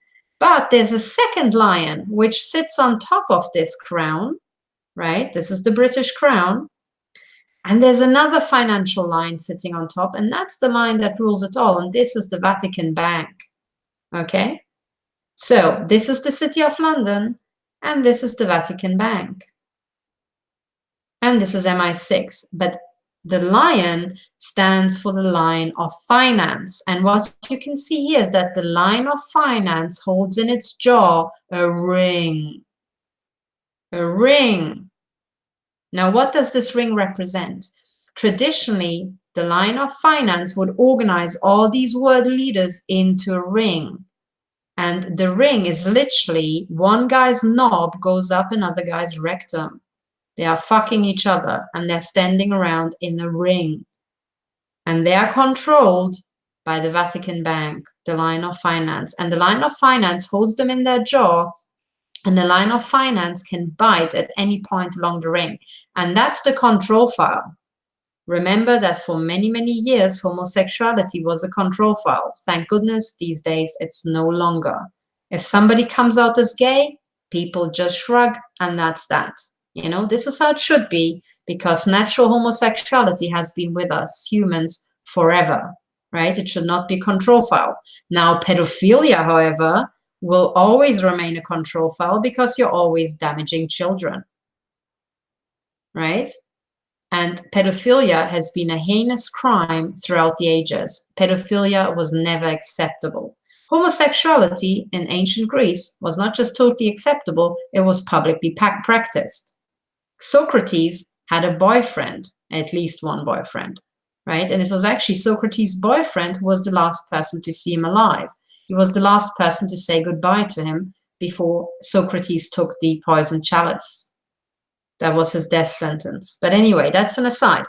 So the lion, as you can see, can bite at any point, and that is, you know, basically bringing the control file down to bear on the individual and destroying the individual. But what I'm saying is that these doorknobs were showing that the person was part of the ring, okay, controlled by the line of finance, as in they were a cartel insider. Okay, so if you used a doorknob like this, you were entering the house of somebody who was in the cartel. And typically these people were very, very rich, right? Of course they would be rich. And this is why these lines were often gold coated, because they were working for the cartel. Do you get it? This is why these door knockers are associated with riches and with a very rich house, because they traditionally were. Okay, but in real fact, it is cartel signaling showing that's all being controlled by a ring.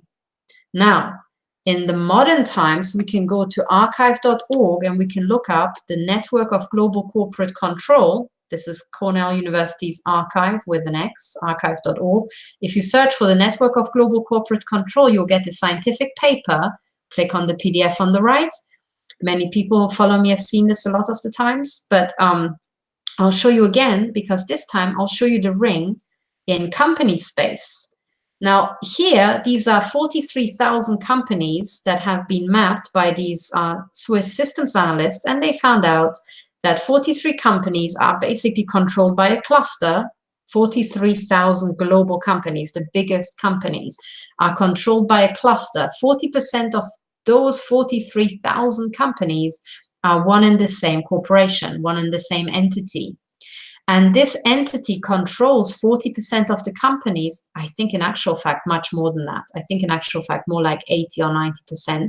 But 40% are clearly visible by going through the company directories.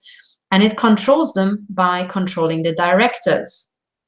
Now, when you look at how these companies are controlled, they own each other. And this is the superstructure here at the center. If you map it, you will see a ring of companies controlling each other in turn. But the joke is that these companies eventually come full circle and control each other. That, ladies and gentlemen, is the ring. That's the ring that controls it. It has always been with us. The people who founded these modern companies didn't invent the wheel. They were using an ancient, age-old structure that already existed at the time of the Phoenician banks. This is the ring. This, ladies and gentlemen, is the ring that the line of finance holds in its jaw in company space. These are interlocking company directorships of company directors controlling each other. How? With control files. But I'm telling you that a ring like that also exists in the intelligence agencies, okay? A ring like that. And in any other respect, even in the royal households, okay? Now, if you say, how the hell do you have a ring in the intelligence agencies? Well, I tell you how.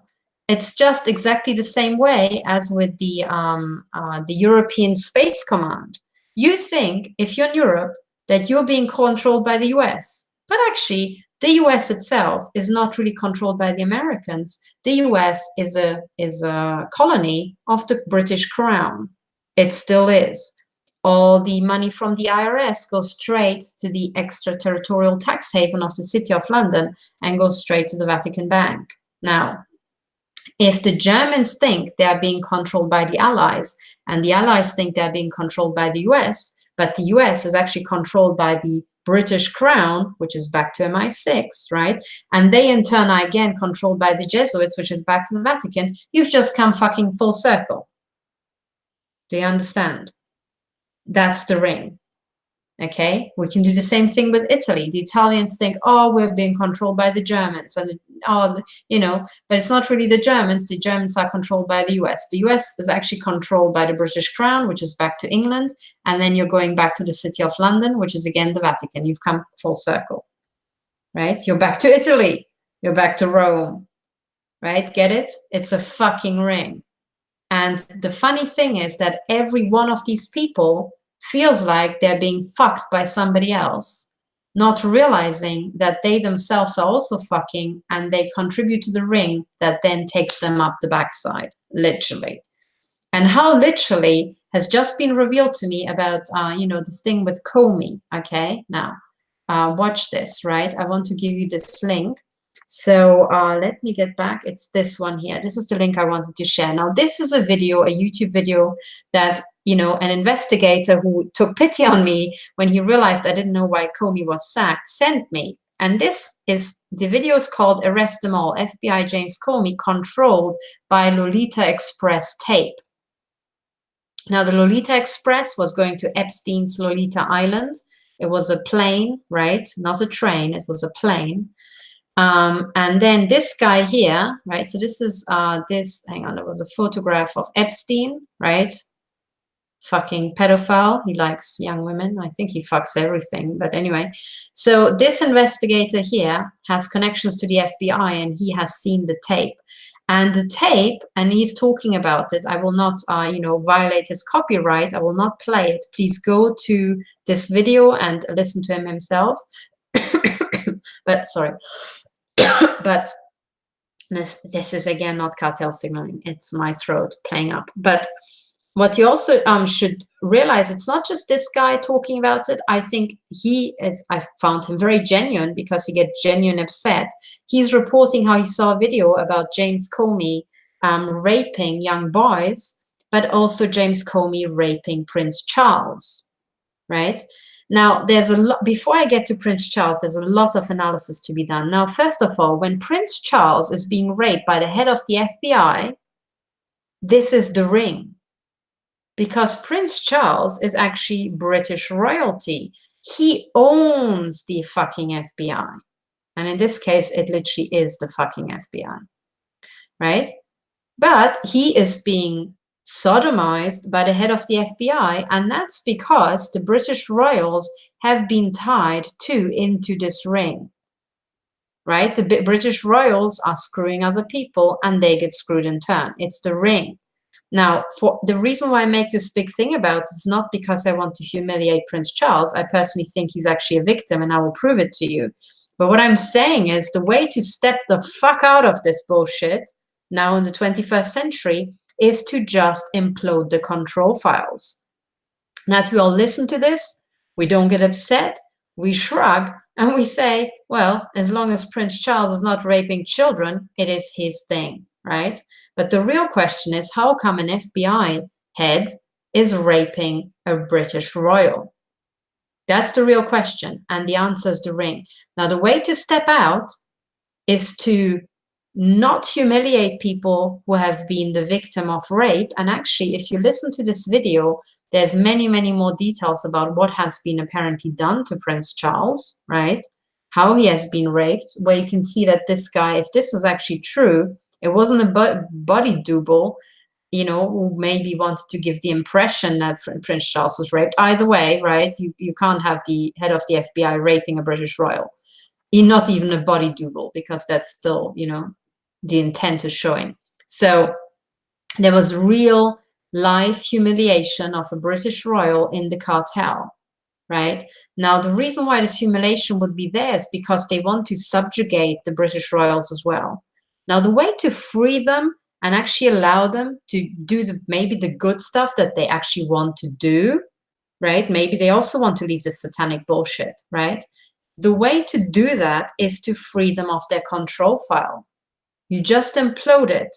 You don't get upset about it. You don't use it to humiliate somebody, the royal in question. You use it to go after the criminals who are raping children. All right? Now here, I'll give you the links. You can do this by actually listening to this and saying, okay, we want the tape, not to humiliate Prince Charles. We will cut that bit out, but we want the bit about how Comey is raping the children. And we want to have Comey locked up for crimes against humanity. And I would personally think executed, because I'm pretty sure he also killed a bunch of kids. I don't think you can get the head of the FBI without doing some human sacrifice. And I suspect it was kids. So this is very important for you to know, and that's why it's very important to listen to this guy. Now, before you, one of the things that's very important to know also is that there's more detail, and we should get into that. Because I also think that in a sense, even Comey himself is a victim, and I'll explain why. Now, I'm not saying he's a victim because I want to say he has to escape justice. No, that guy needs to be jailed for life, and I personally think executed for his crimes according to the law of the US. But before he became an abuser, he started off as a victim, and I'll tell you why. Later on, in the second half of this 12-minute video, this guy also hints at how James Comey is obsessed with the puppet Howdy, Doody, or something like that, right? Now, for those of you Europeans who didn't know what this is, like me, Howdy Doody was a puppet show, and this is the puppet here. You can find it on the movie database, right? The International Movie Database, Howdy Doody. And this is the puppet here. And the guy who was playing with the puppet is a guy called Bob Smith, Buffalo Bob Smith. Now, the thing about Bob Smith here is that actually, when you look at photographs of this guy, he looks like the spitting image of James Comey, right?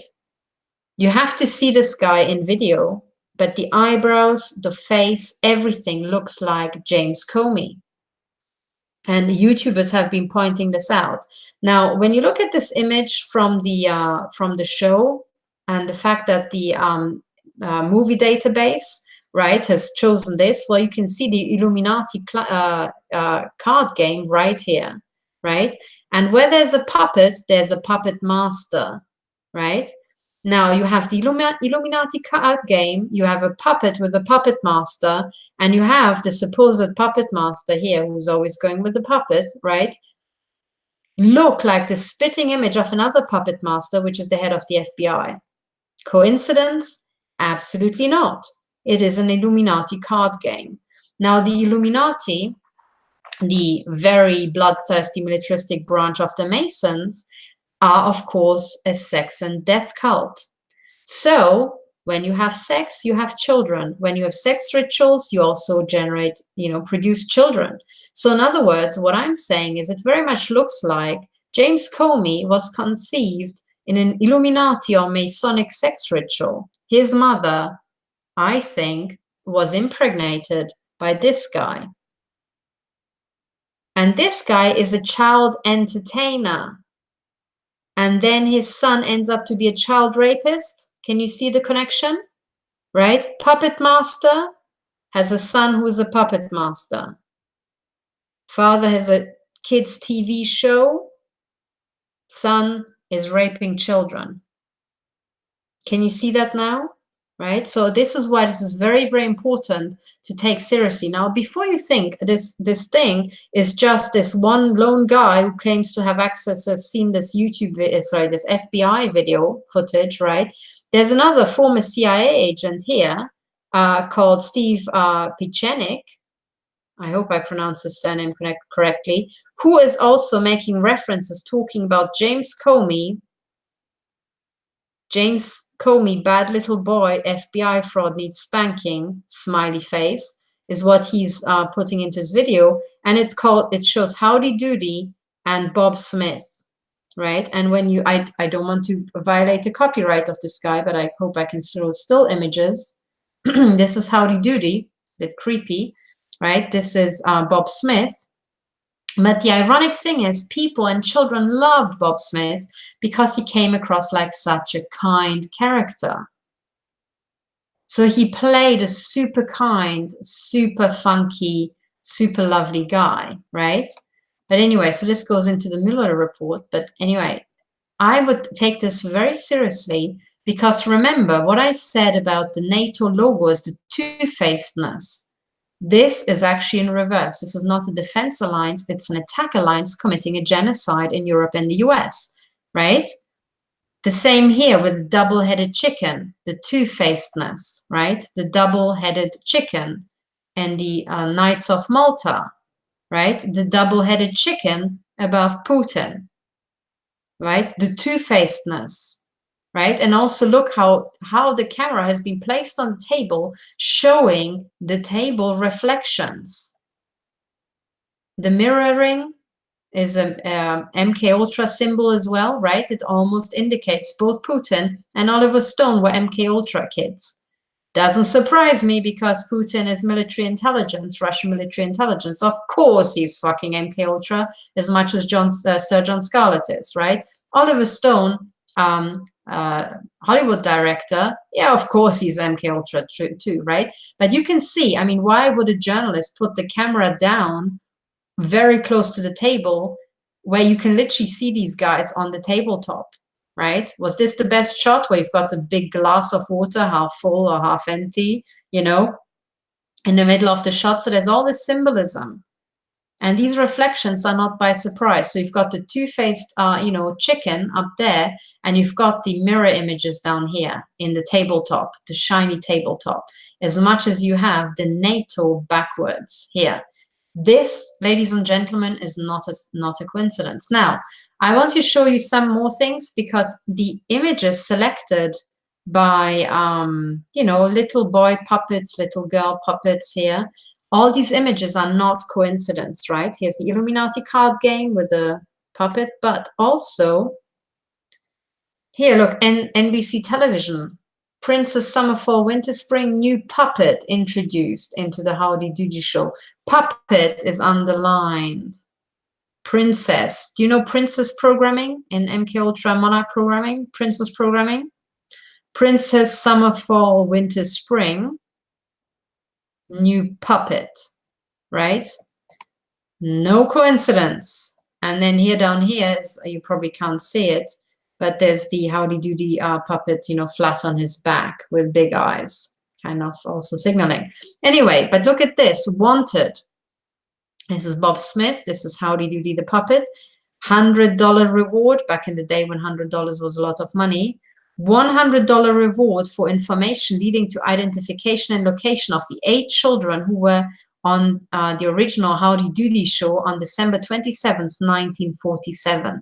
Now, when there's a wanted poster with a monetary reward for not just the location, but the identification, right? It almost sounds like these 8 children are dead.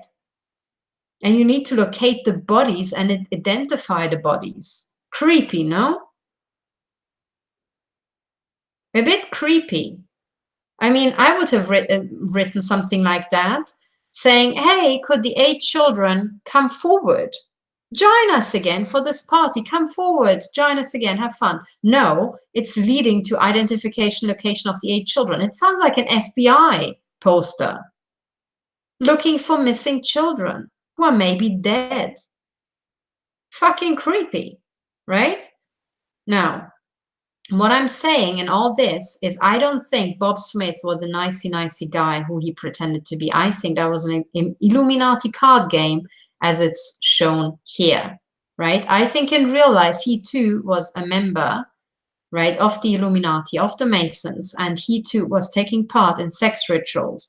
Now, one of these sex rituals, I think, produced Comey, and then the Illuminati placed him as FBI and groomed him and brain programmed him to become FBI director, to become a puppet master like his father was a puppet master. Okay, do you understand? And now the way I'm going to prove it is by going back and looking at exactly James Comey being obsessed. This is what Steve Pieczenik, by the way, he was, I think, a CIA psychiatrist, okay? So he would know exactly what I'm talking about.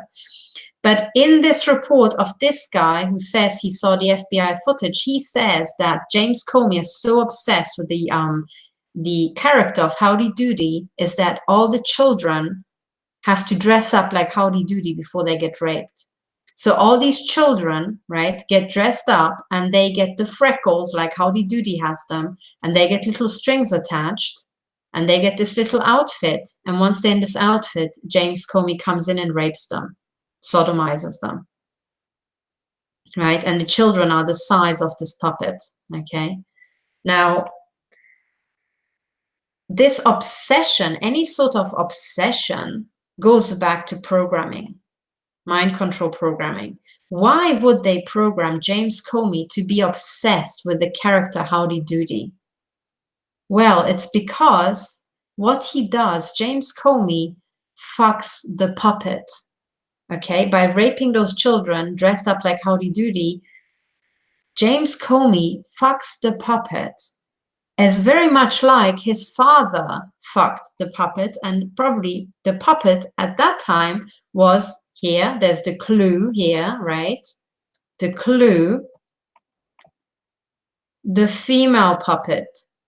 James Comey's father, Bob Smith, fucked the female puppet, who then had princess programming. She was the new puppet, red underlined, red, look, right there. It's all here, guys. The Masonic crime cartel has to gloat to its members, and they put all the clues right there. And look how Doody is, you know, Doody, daddy is underlined. Here, I can't move my cursor, the stupid banner comes up. But here, you can see how Howdy Doody has been circled in red. Reference February 8th, 1951. Now, I don't know. Let's just go back to James Comey. right? Now, James Comey was born in 1960, so the date in that sense is not a reference to his, oh, sorry, no, it said 51, right? Not 59.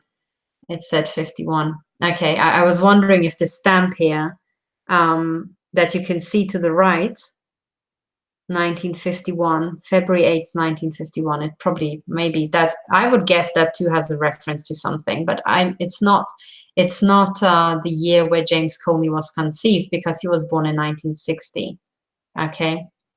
But anyway, you can do all this analysis, and I'm telling you, all this has a meaning, right? And when you look at this guy's face, if you see a lot of images of him, you can see the astounding resemblance between this guy, especially when you see moving images of his dad, right? You can really see the close resemblance. But anyway, so Steve Pieczenik thinks this is important. I think it's important. And this guy, who claims to have seen a video, says that he saw these children dressed up like Howdy Doody. Now, this obsession with the puppet is, again, James Comey's programming that he would have received as a child to become obsessed with this. Right. And the website Fighting Monarch talks about how, you know, men are programmed to maybe find Superwoman attractive or some sort of childhood character. Now, the irony, the Illuminati card game would be that maybe James Comey doesn't know that Bob Smith is his father, and they programmed him to be obsessed with the puppet that his father was controlling. Right? So this is how this game, sick game of psychopaths works. Now, for this reason, right, I hope I showed to you why I take this seriously, why I think this so far just rumor about this FBI video showing James Comey raping children dressed up as Howdy Doody. I think when Steve Pieczenik puts it out, he has some CIA insider information.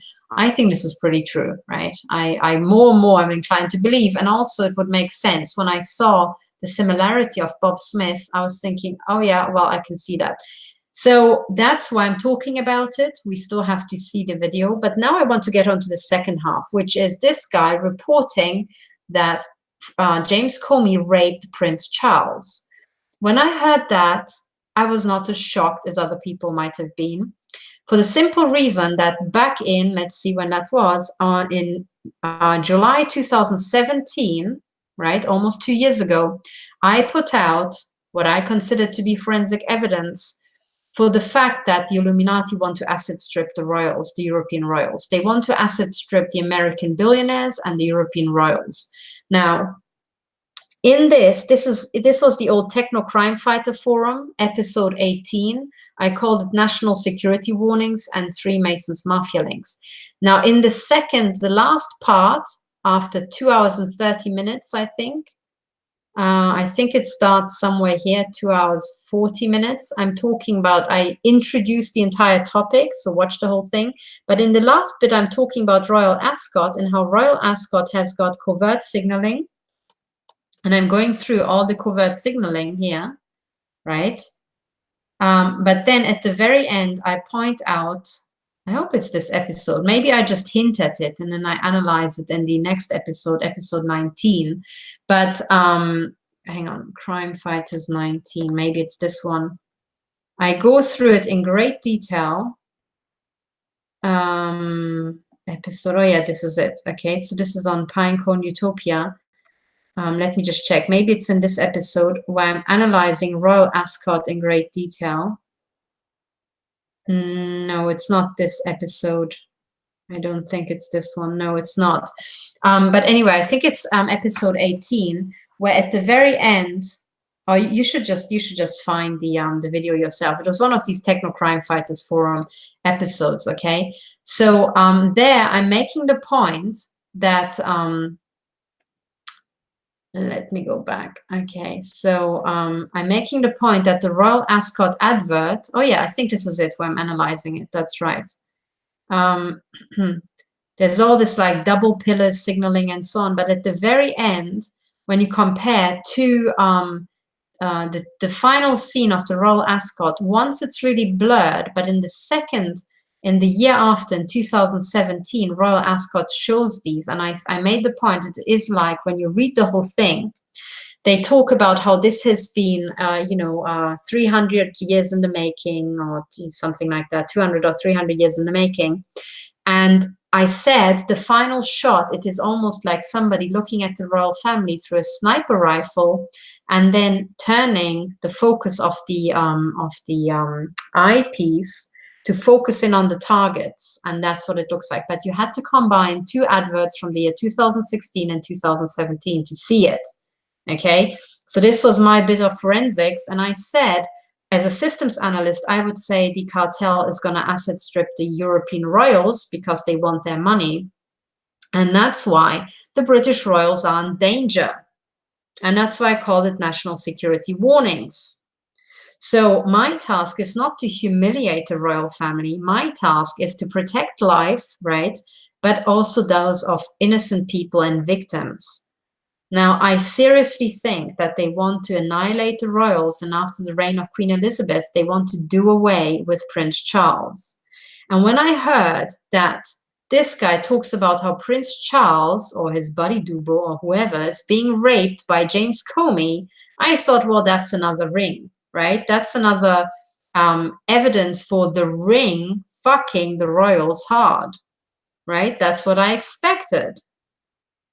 Now, there's more forensic evidence about Prince Charles. I don't know what he gets up to, but he's not the worst of the lot, okay?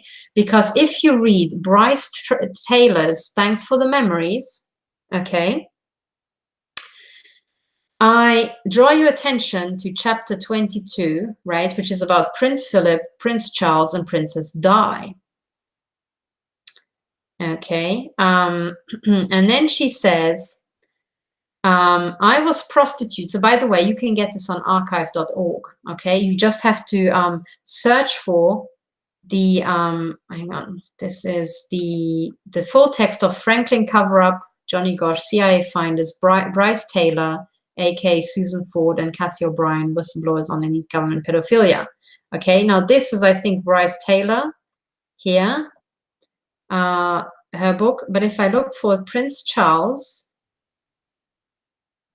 Okay, so yes, she talks about how she was prostituted to him, but Prince Charles was the red carpet sort, where minor politicians or businessmen were less catered to. Okay, now, but this is about the Illuminati trying to incriminate, sabotage, subvert, and sully everybody. And then she says she was a mind control slave and a sex slave, and she says, I was prostituted to Prince Philip and also Prince Charles. On one occasion, Prince Charles explained to me that royalty are given the right and reserve to have affairs outside of royal family. He said it was in the interest of their country for the royals to remain balanced and happy. Now, on the surface of this balanced and happy sounds like it is, they get it out of their system and these male royals remain balanced and happy. But that's not all it is. It's also about genetics.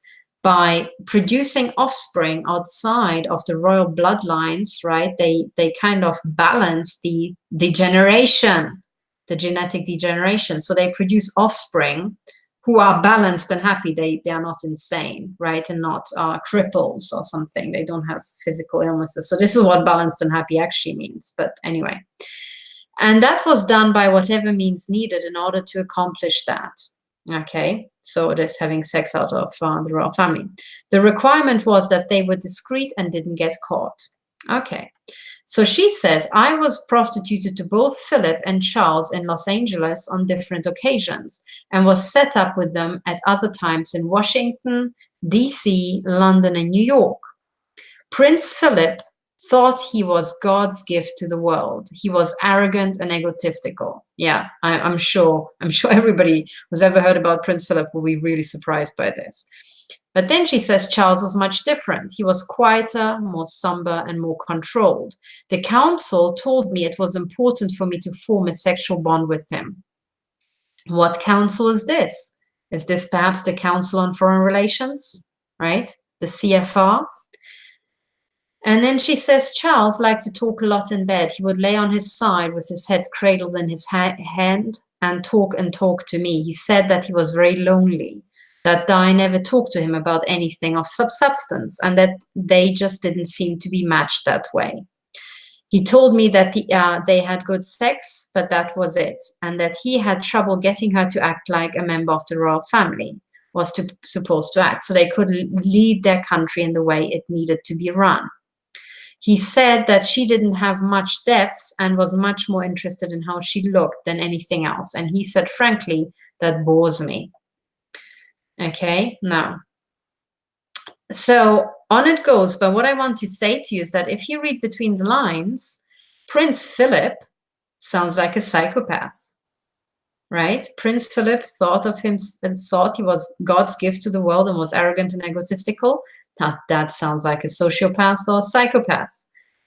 And even when psychopaths have children, the children don't need to be psychopathic. Now, from a sex slave, right, it sounds like Prince Charles was actually quite a decent guy, right? I mean, on the scale of guys using prostitutes here, right? But anyway, he doesn't come across like a psychopath. Now, when you have offspring as a psychopath who's not psychopathic, you would have to put him through MK Ultra, which means you would have to put him through sodomy when the infant is just a few months old, and then when it's like a few years old, and so on. And then later on, you would have to reinforce the trauma even as an adult. And I think this is precisely how this whole thing with James Comey comes in. James Comey is an Illuminati puppet. Prince Charles is an Illuminati puppet, but exactly because Prince Charles isn't born psychopathic, the crime cartel has to enforce psychopathy. They have to enforce a brain split on him. Do you understand? Now, also, if you look back, the parents of Prince Philip were Nazis. That's pretty psychopathic. So heck knows, maybe it's just Prince Philip isn't actually a psychopath, but he too had to be programmed. Who knows? I can't go that far back with the evidence I have. Now, the point I'm trying to make here, okay, is I want to pull people away from the scandals, both of the scandals surrounding James Comey and certainly the humiliation of Prince Charles, right? And James Comey, we already have evidence that he's a pedophile. But what I want you to see also is how the system works and what we need to do to step the fuck out of this, okay? So you need to realize that actually everybody, precisely the people who are not psychopathic, need to have mental brain splitting in order to make them psychopathic. And they would have started as babies, as being victim of satanic ritual abuse and child sexual abuse, and would then have to be turned into the abusers to continue the ring through time. Okay, so it is very important to realize, but also it fits with what I put out in 2017, July 2017, about my strong belief that the royal families are to be destroyed. So my point is, if you want to stop all this, we have to just, everybody has to come clean and realize that every person, every government head, every royalty we saw in public, absolutely everybody who was somebody being promoted by the cartel has a control file on them. They have been humiliated. They have been made to abuse others. They have been made to commit murder. And we now need to just implode these control files. We need to go after the people who have committed murder, and we need to rescue all the children who are still in the military bunkers as we speak. Okay, children are being raped as we speak. Children are being murdered, as in sacrificed, which is actually just murder, as we speak. So we need to start looking at these. Don't just go into what the media wants you to do, go into scandal space and just go like, oh my God, and this happened and that happened. We are all adults. We all understand rape, right? We can get over it now. And we need to look at what's at the heart of it, which is the Vatican crime cartel taking royal babies, especially with the birth of the newest royal, right? We need to break the system. The new royal babies must not be put through mind control. They must not be put through MK Ultra. They must not be raped. And if their mothers have their heads screwed on, they agree with me, right? And then also at some point in this text, right, Prince Charles says that it's very important.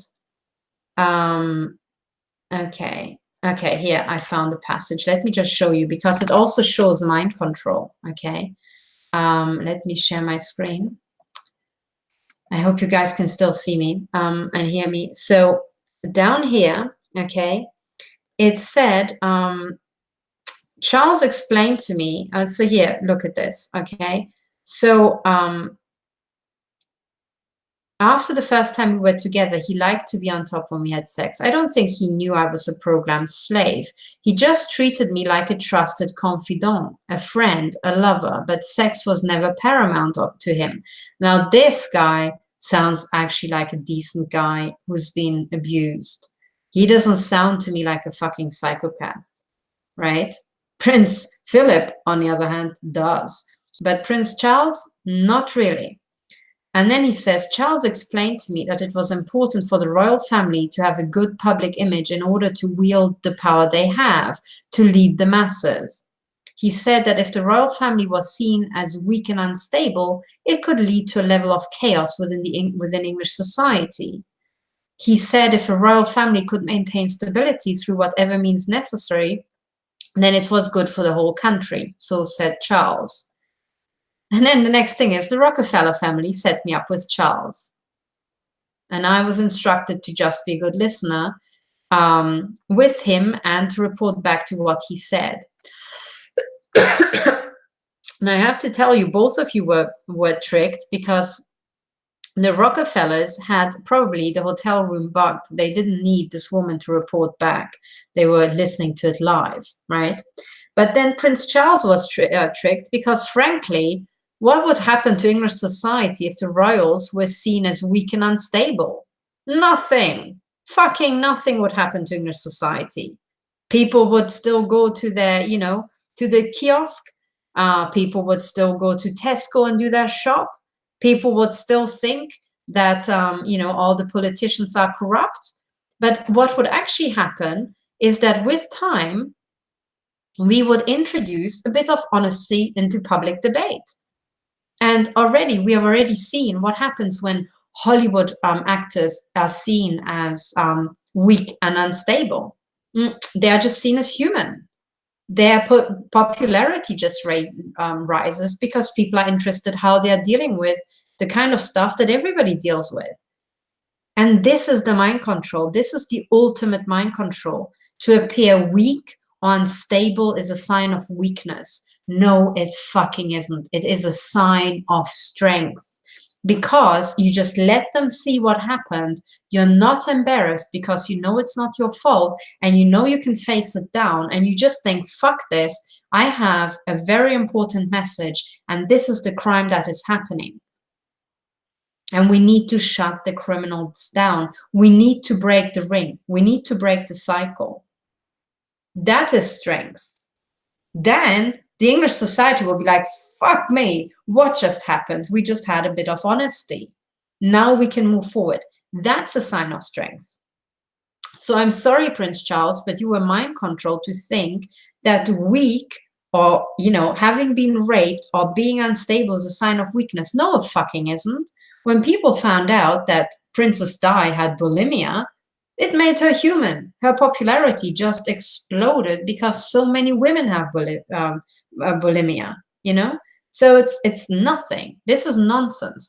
And I just want you all the victims, small victims, as in like small financially, to the richest victims, I want you all to see that is the biggest mind control of it all. If you come across as vulnerable, that's a sign of weakness. No, it isn't. It's not a sign of weakness in normal society because it triggers empathy, right? It's not. It's a sign of strength in normal society, but it is a sign of weakness in psychopathic society, in the cartel. And that's because in the cartel, psychopaths turn on you when they detect the sign of weakness. So psychopaths want you to just appear all strong, go through the entire sodomy program, never crying, never complaining. But that's mind control. It's mind control. You move out of the world of psychopaths into the real world by admitting that we're all human, we're all fragile, and if we're not psychopaths, yes, it will render us unstable, we'll be weak, we will crack, and that's just a sign of our humanity. But to face up to that is a sign of strength. And that sign is the ultimate sign of strength that transcends it all. And this is the reason why I also don't have makeup with me, but this is also why I show you how I've been mutilated. Showing you is not a sign of weakness, it's a sign of strength. In systems analysis, it activates everybody who has been through this. They see me go forward not being ashamed, they won't be ashamed. It's a sign of strength, it recruits an army. That's the trick. The trick is to realize that psychopaths are actually, over the whole population, even rarer than gay men, right? Being gay is not a control fire anymore. It's not a shame. It's just something that you are, right? Fine. Yeah, that's okay. I'm a brunette. I'm not blonde. This guy's gay. He's not straight. Fine. Who cares, right? It's not shame anymore, right? But now being non-psychopathic is not a shame. It's a sign of strength. It's a sign of you are on the right side of history. You have to make amends. You have to really get the children out who are in British military bunkers having, you know, Nazi experiments done on them. You have to get the kids out of child rape. You have to get Melanie Shaw out of prison. That's a sign of strength. Having a child abuse inquiry is a sign of strength. And it's also showing this to the crime cartel. It is going forward saying we're not afraid. I think it was Lord Brown who came out and he said that he's gay. That was a sign of strength. That imploded his control file. It just went poof, right? And that's what you should do. It's like, yeah, he's gay. That's it. Yeah, fine. Done. There's nothing to be scared of, nothing to be terrified, nothing to hide. You can just be a healthy, happy gay man, live your life, no obstacles, no control file, no shame. And this is what we need to go forward, right? And this is why I did the first move, right? I imploded Lord Sumption's control file. I was meant to be his control file. I was meant to get really upset that he was placed in front of me while I was being mutilated by MI6, and I was meant to think it's Lord Sumption. I don't think it's Lord Sumption. I think I've got evidence to say that he too is kind of a victim, right? I implode his control file. Poof, it's there. Yes, he's controlled by the cartel, but he doesn't have a control file anymore. But for that, we need to put it out there and we need to shrug it off. My legs are still mutilated because I was attacked by a bioweapon and Lord Sumption was tied in to parade in front of me, grin at me and grin at my legs. And then the bioweapon fled up the next day, right? That was the control file. That was the anchor incident in the university parks in Oxford, right? The W anchor incident. But anyway, those people listen to me know what I mean. I don't need to regurgitate, but Lord Sumption, right, was tied in to this Illuminati game. And I, as his control file, propelled him up into the Supreme Court. I hope to God he doesn't have more control files, but you know, I imploded mine, so that's that gone. But that's how he leapfrogged the entire British judiciary, okay? That's how it works. Now, for us to move forward, there have to be, you know, first steps made by victims, first steps made by perpetrators. Victims, perpetrators, we're all one. We need to move forward, but we need to fucking execute the psychopaths. We cannot build a future with psychopaths and sociopaths and Machiavellian nut jobs, right? So people have to go to jail, people need to be executed, and we need to help the children, okay? So I will summarize now all the important things, right? So to move forward, implode control files, the ones that you can, right? I'm not saying don't get financial damages. I'm still suing MI6, but try to discern who is a victim. Try to look at, do you see obsessiveness in them? Do you see any control file related to homosexuality or something? Of course, pedophilia is unforgivable. It is unforgivable, right? But there are other things that maybe were tricks or frauds and are forgivable. And for me, I was never terrorized by Lord Sumption stalking me, right? It was information. It was a lead. It was a forensic trail for me. I wasn't terrified. MI6, on the other hand, is a different story. They are fucking killers. So I'm going after MI6, right? So I want you all victims to try to do similar discernment, right? And understand that the people who are gunning me in the head right now are NATO and the US Space Command, right? They are connected to the Vatican crime cartel. Actually, if I put my hand here, I can feel the pulse in my joints. My skull is aching, my brain is being cooked, and my hand joints are literally being damaged by me doing this, right? So this is not Lord Sumption. This is fucking a NATO weapon system run by the US Space Command and these NATO US Air Force nut jobs, okay? That's why I'm being shot here, right here. This needs to be shot, needs to be shut down, and these war criminals doing this to me need to be executed, okay? But then there's more than that. Actually, it really hurts. But anyway, so let's focus. Now, if you're moving forward, right, the control files are important. Imploding some of the control files, those that can be imploded, is important. Imploding control files doesn't mean giving up on monetary damages and tort. No, it just means we're going forward, right, in a civilized manner. Looking at what all these heads of intel have been roped into is also very, very important, right? But the most important thing is that we support all the victims. And the most important thing is to say, it is okay. It is okay. If you have a control file or if you have been raped, it's okay. It's not a shame. It doesn't matter who you are. If you're a king or a queen, if you've been raped, that's a crime committed by somebody else. We can move forward. We're not going to be like the fucking Daily Mail, which is a cartel paper. We're going to be sensible about it, and we're going to go for the criminals. That's all I wanted to say today. I hope this helps you. I'm not saying if Prince Charles killed children that he's, you know, pardoned. No, no, no, no, no. I'm just talking about the bit of information I received. And what I'm saying is go after James Comey for sure, because he raped children. And I want to know what happened to those children. Are they alive? We need to help them, and they need financial damages, right? Anyway, this is what I wanted to say. This is what all I can say from hiding. I have to say bye for now. Take care. Stay alert. Stay helpful. And talk to you soon. Bye.